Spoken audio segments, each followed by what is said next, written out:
you, only you, only you. No. Whoa. Cool. 나킨후 기루타 어구쿤과 누워아테게레 월 비우기로 잔제 나오나자 두타잔예 Only you I can never deny it 무엇이만 나kunze rimwe 나오에 nyemerera uvuga imbere y'abakuru wowe uvuga nkatwarwa nkamera nkababa nkayoberwa iyo ngiye I'm here to stay no matter what bambwiraga yuko ninkukurikira nzayoba bambwiraga yuko urukundo rwacu rutazaramba bambwiraga yuko nta kuntu nzakwambikiye impeta none dore undutishije abandi ku manywa y'ipangu Only you wihanganye kugeza ku munota wa nyuma Only you wonyeretse icyo urukundo ruvuze Only you only you only you only you only you only you no. only you Quand viennent pleurer tes soirs de solitude, quand l'absence d'amour vient détruire tes rêves, tu ressens chaque jour l'ennui qui se lève. Ton cœur t'avait promis la lune, il a la fièvre.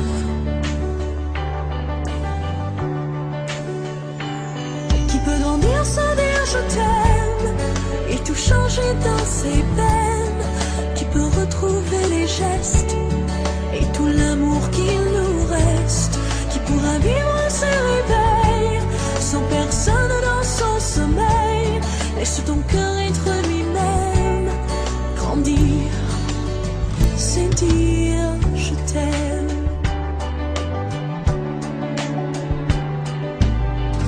Tu as longtemps dormi sur tes chagrins, mais un beau matin tu te lèves enfin. L'amour qui t'a donné la vie revient. Ton cœur t'avait promis la lune, il la retient.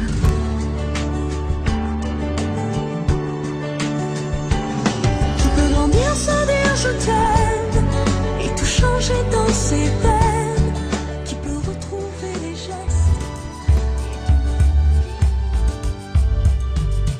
Wahisemo kuba umuja wa Nyagasani, wahisemo kuba umuja w'Imana, wahisemo kuba umuja wa Nyagasani, dutoze natwe iyo nzira. Ubuzima bwawe kw'isi wanyuze ahakomeye, wowe wemeye kubaho nk'uko Imana ishaka, dutoze natwe iyo nzira. Wowe utarabonye icumbi kandi wari ukuriwe, ubwo ubyariye umukiza mu nzu y'amatungo, dutoze natwe iyo nzira. Wahisemo kuba umuja wa Nyagasani, wahisemo kuba umuja w'Imana, wahisemo kuba umuja wa Nyagasani, dutoze natwe iyo nzira. Washenguwe n'amagambo y'umusaza Simewani, wahuye n'imiruho ubwo uhungiye mu Misiri, dutoze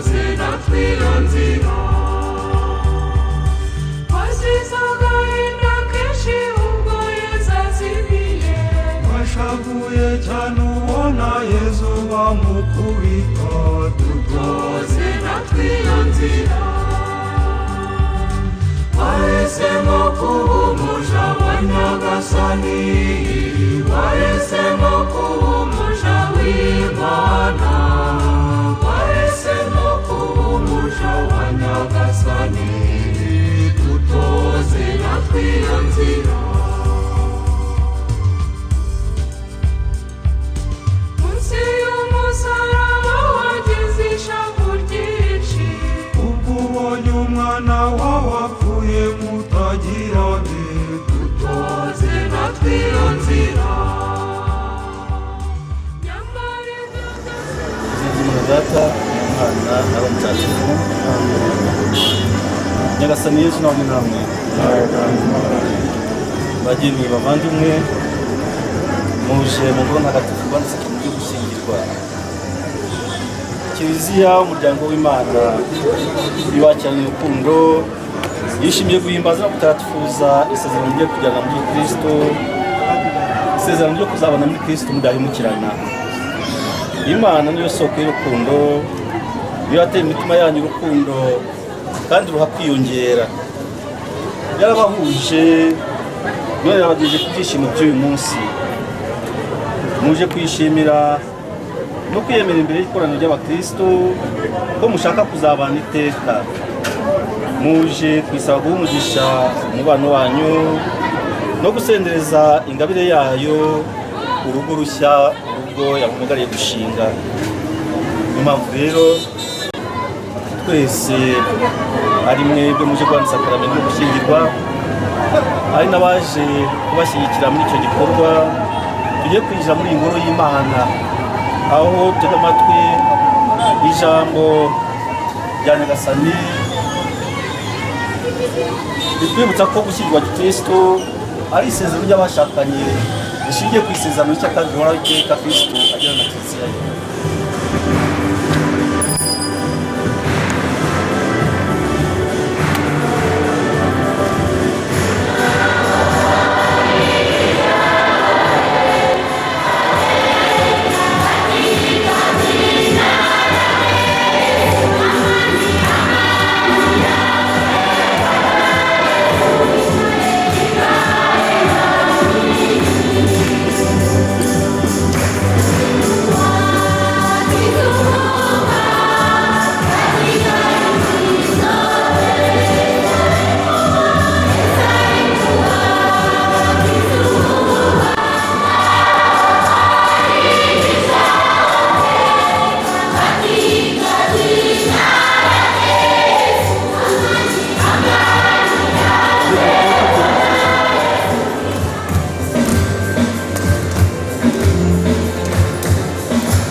Kiliziya yasanganije abavandimwe bacu twaje kwifatanya nabo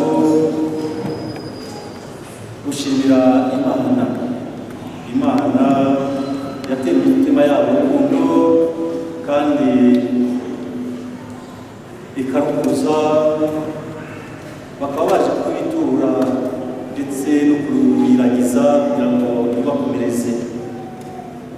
Ijambo ry'Imana ritega amatwi ni ijambo ritwongerera ibyishimo. Ibyishimo twari tumaranye iminsi, ariko kuri uyu munsi bikaba byabaye agahebuzo. Abavandimwe bacu bakundanye kandi bakaba baje kutubwira urukundo rwabo nyine Imana.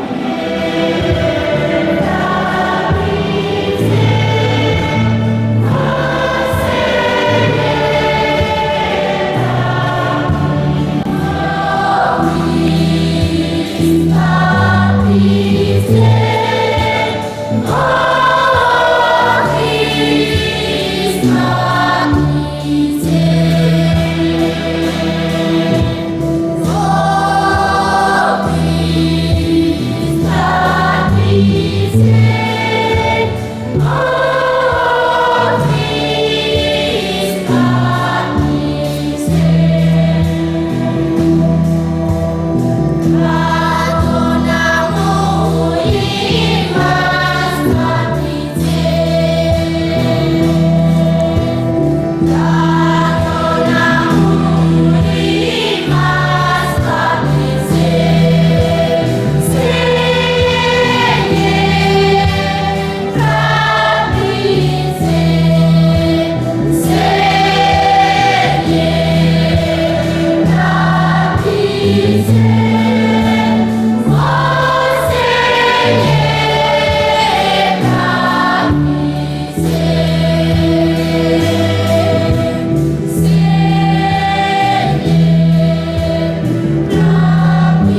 dusabe.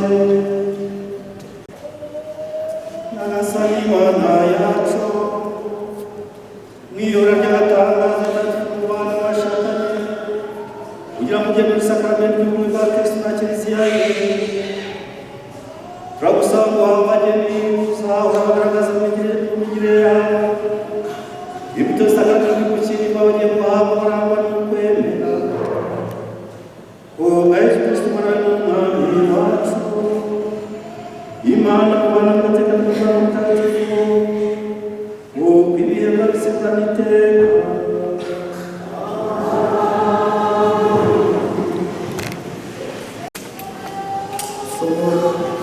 Isomo ry'igitabo Pawulo yandikiye Abanyefeso.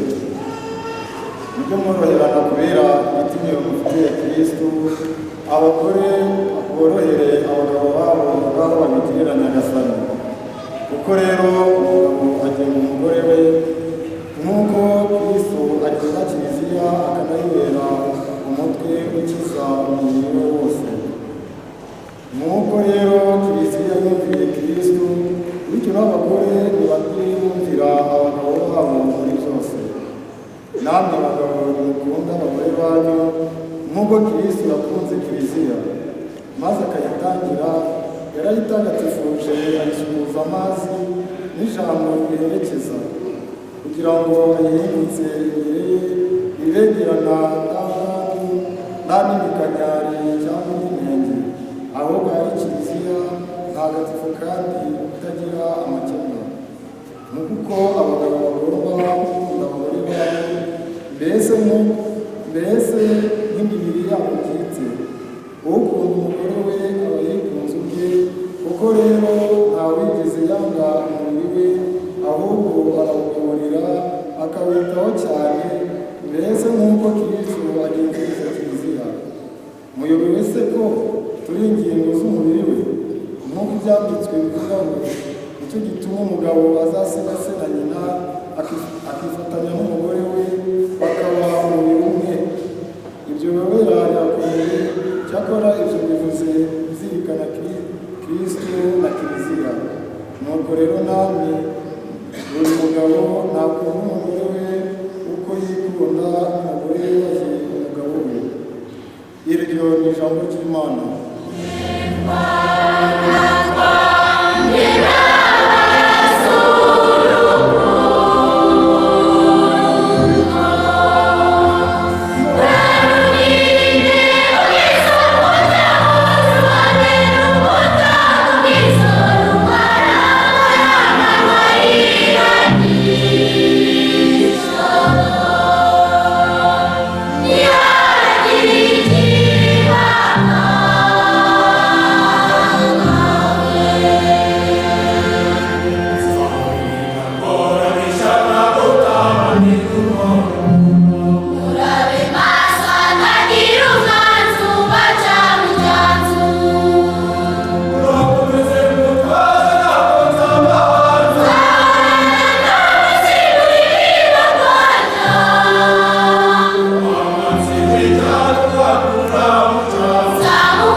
ati Musa yabategetse iki? Baramusubiza bati Musa yemereye umugabo kwandika icyemezo cyo gusenya umugore akabona kumusezerera. Yesu arababwira ati cyamuteye kwandika iryo tegeko nuko umutima wanyu mwakiye. ntangiriro y'isi Imana yaremye umugore, niyo mpamvu umugabo azasiga se na nyina akifatanya n'umugore we, maze bombi bakaba umubiri umwe. Bityo ntibaba bakiri babiri, ahubwo baba umubiri umwe. Nuko rero ntihakagire umuntu utandukanye icyo Imana yafatanyije. Basubiye imuhira abigishwa bongera kumusobanuza ibyerekeye iyo ngingo. Arababwira ati koko umugabo usenya umugore we akazana undi abasambana, umugore nawe utandukana n'umugabo we agacyurwa n'undi abasambana. Iyo ni inkuru nziza ntagatifu.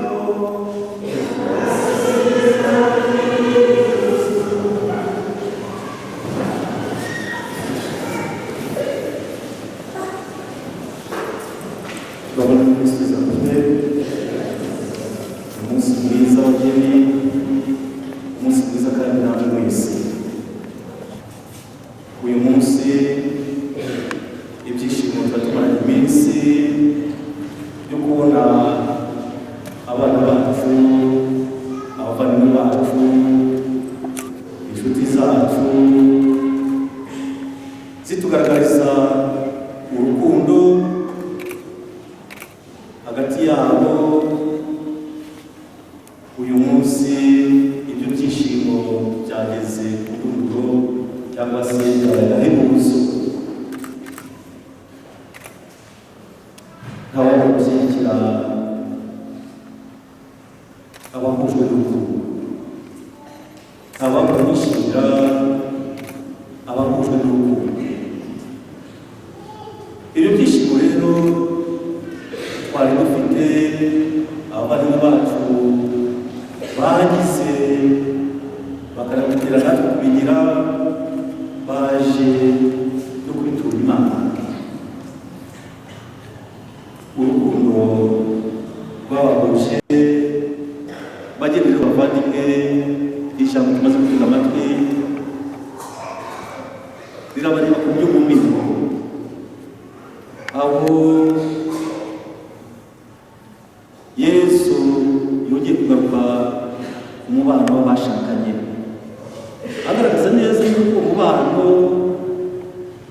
ukomoka ku Mana. Imana niyo yagennye umubano w'umugabo n'umugore kuva ikibarema, ikabarema mu ishusho ryayo, ikabarema n'umugabo n'umugore.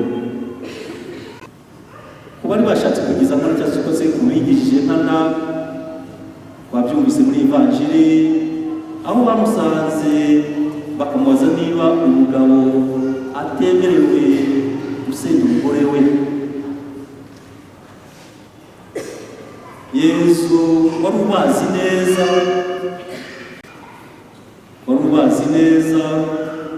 azi ko bitwaza amategeko ya Musa. Abafarisayo bari abantu b'abahanga mu by'amategeko. Arababwira ati Musa yabategetse iki?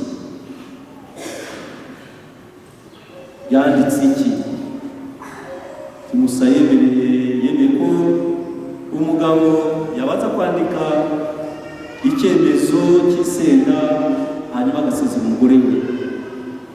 Ndamubwira ati ibyo koko niko bimeze, ibyo yarabivuze, yabitegetse, ariko ntabwo ariko byabuze.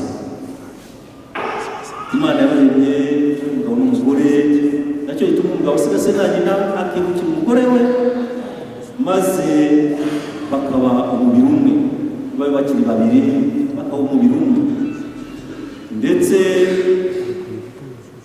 umugabo useze umugore we agacyura undi abasambanye, n'umugore utandukanye n'umugabo we agacyurwa n'undi abasambanye. Gusambana ni icyaha, kandi icyaha kijyana mu rupfu, ndetse icyaha cyica nabi, kuko cyica umuntu ahagaze. Ntabwo cyica umubiri, cyica roho.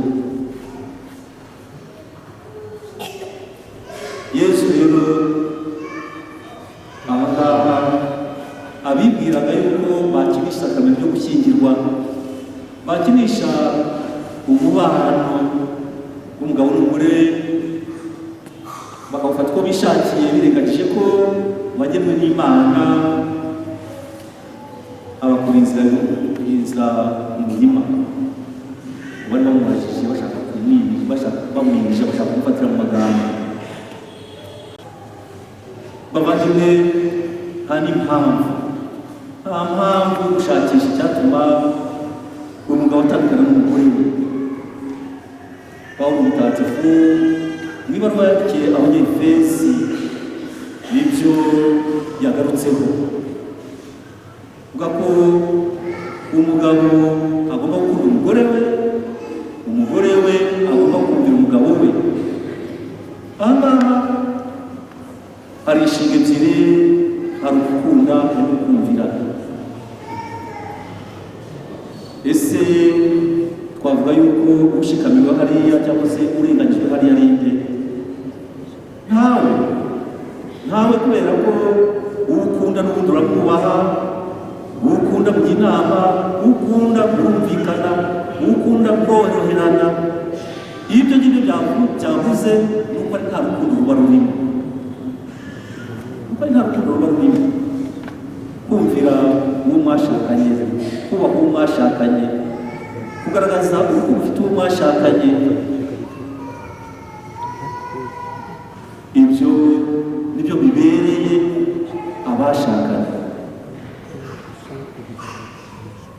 Pawulo yagize ati urukundo rw'abashakanye nirushingire ku rwa Kristo.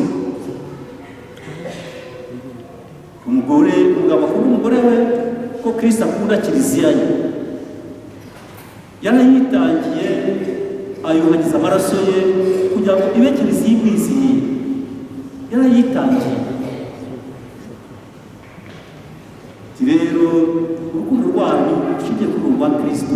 Umugabo akunda umugore we uko yikunda.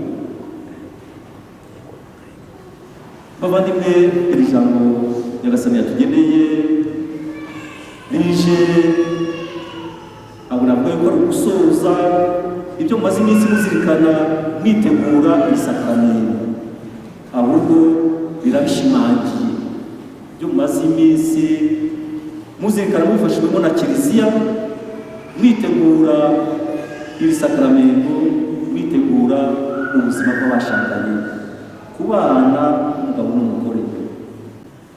Byagombye kuba kuko mu kanya nabivuze nte ijambo Nyagasani yatugeneye ni gukomereza ibyishimo. Nibyo koko byagombye kuba ibyishimo, byagombye kuba ibyishimo, haba kuri wowe mugabo, haba kuri wowe mugore. Buri wese yagomba kwishimira uyu munsi w'ubukwe bwanyu, yagomba kwishimira iri sakaramentu mugiye guhana. Ijambo rero Nyagasani yatugeneye ribakomeze rishimangire ibyo byishimo byanyu, kandi muzabe barihenda ngo bibe ibyishimo by'uyu munsi gusa, ahubwo bibe ibyishimo by'ubuzima bwanyu. Nta kindi kizatuma ibyo byishimo biramba, ni uguhora muzirikana iri jambo Nyagasani yagennye kubabwira kuri uyu munsi w'ubukwe bwanyu. Cyo kizatuma ibyo byishimo byanyu biramba, cyo kizatuma mutsinda imitego yose y'umwanzi, kuko ntabwo yishimira ko muba intumwa z'urukundo, ko mubana mukundana uko Imana ibishaka, niko kuba intumwa z'urukundo, ahubwo umwanzi we ashaka ko urwo rukundo rwasibangana. Muramenye rero, mwariteguye, mwaje mubyishimiye, ibyishimo mufite uzirinde kubiyoyoka, uzirinde icyatuma bihungabana. Hari byinshi kuri iyi si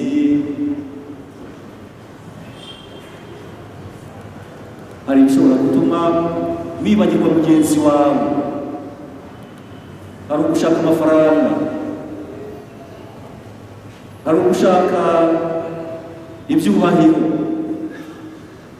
Ibyo byose bishobora gutuma wibagirwa mugenzi wawe. Ibyo ni ibigeragezo.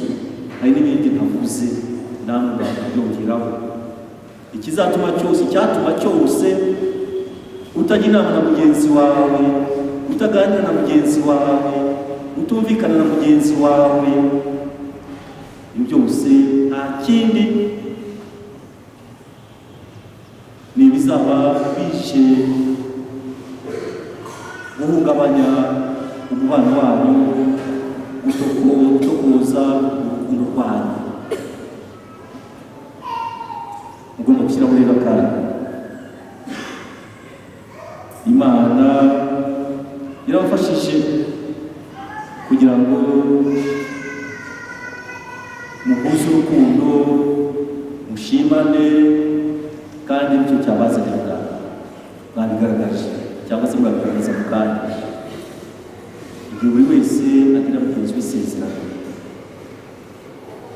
Muracyari batoya ndabareba, nta mpamvu yo kugira ngo uyu munsi ufite imyaka 21, 25, 30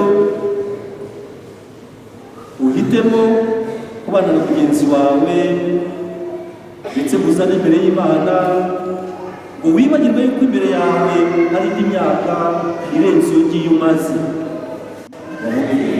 Kuko hari benshi bakubyaye kandi ndetse banabirengejeho, nanjye nta mpamvu.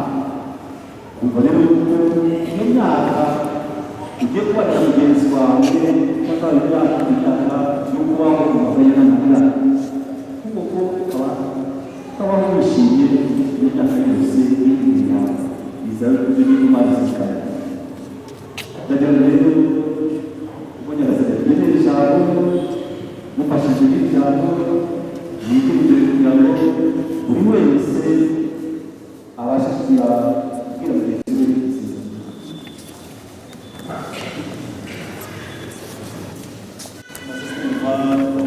iki cy'Imana bitubwiye ku byerekeye abashakanye. Mwaje n'umugoro mugira ngo urukundo rwanyu rube n'Imana, rube gusasirwa n'Imana y'Abakristo.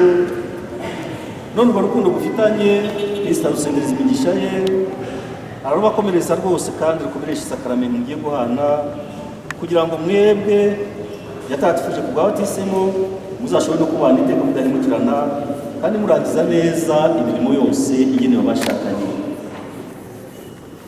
Ndagira ngo rero imbere y'Imana y'Abakristo mbabaze kandi namwe mumbwire uko mutekereza mu mitima yanyu ibyerekeye iryo sezerano. Muje gusarana ku bwanyu bitarimo agahato gaturuka k'uwo ari we wese ku bwanyu. Murashaka gusezerana na Kristo.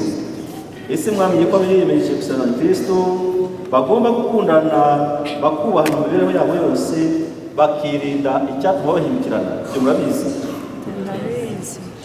Mushatse gusezerana na Kristo.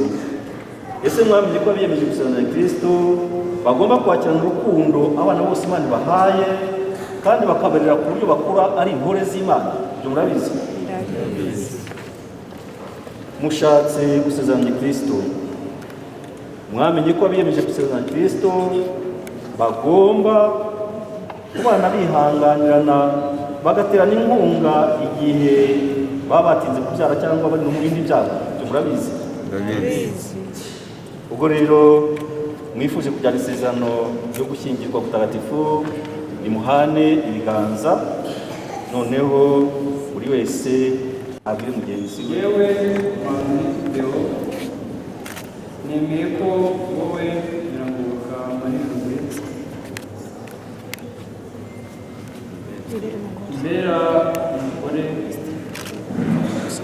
kandi gusezeranyije ko ntazagurikira mu mibereho yacu yose, yaba waba muzima cyangwa urwaye, ari mu mahoro cyangwa mu makuba, uburyo nzagukunda iteka ryose kugeza kandi nzakubaha iteka ryose kugeza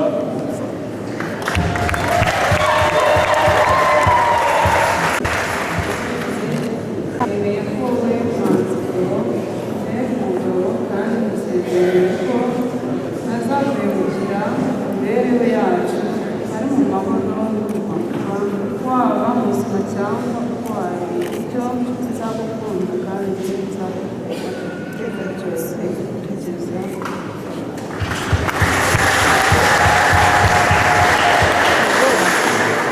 Imana imufungiza umuryango nawe wa kiliziya kandi basendeze umugisha mutagatifu niwe Imana yabumbiye hamwe umuntu hakagitandukanye.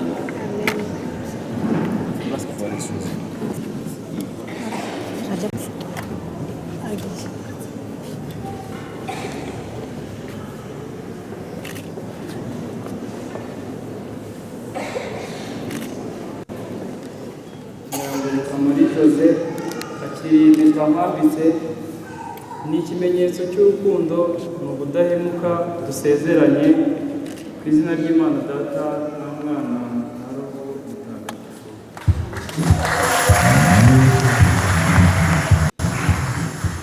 uwo wakiriye impeta mwambitse ni ikimenyetso cy'urukundo dusezeranye ku izina ry'Imana ku izina ry'Imana Data na Mwana na Roho Mutagatifu.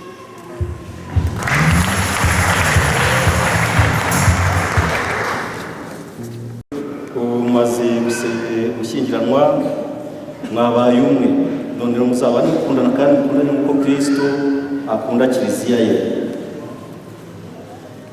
Bavandimwe, abavandimwe bacu, inshuti zacu bamaze gusezerana kubana mu rukundo n'ubudahemuka mu buzima bwabo bwose, haba mu byishimo cyangwa mu makuba, haba mu burwayi cyangwa no mu zindi ngorane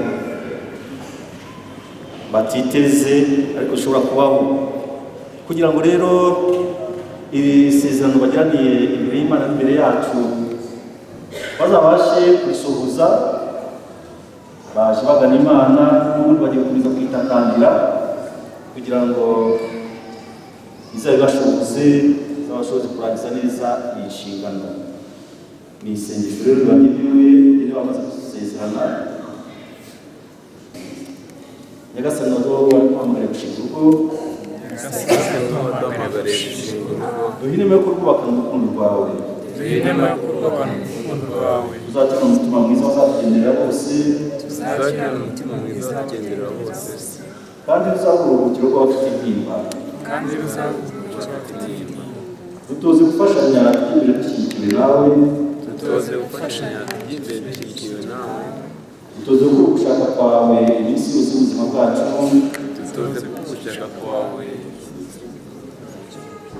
dutoze kugisha inama no kwisunga mu migambi yacu, dutoze kugutura ibyishimo byacu n'amagorwa yacu, dutoze gufasha abana uzaduha kubibuka, maze rero Nyagasani urukundo ruzima, tugushimira urukundo waduhaye kandi tugusabye kudukomereza. Amina.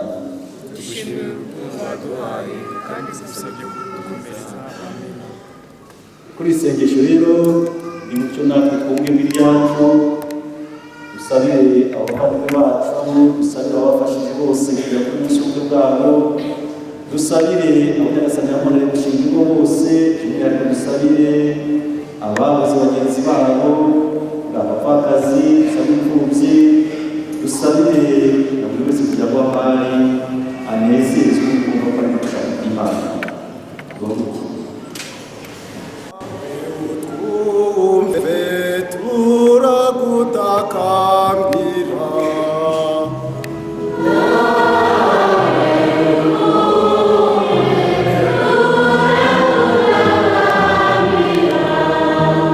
usabira ababashyingiwe kugira ngo Imana ibahe guhorana urukundo no kujya imbere mu kwemera.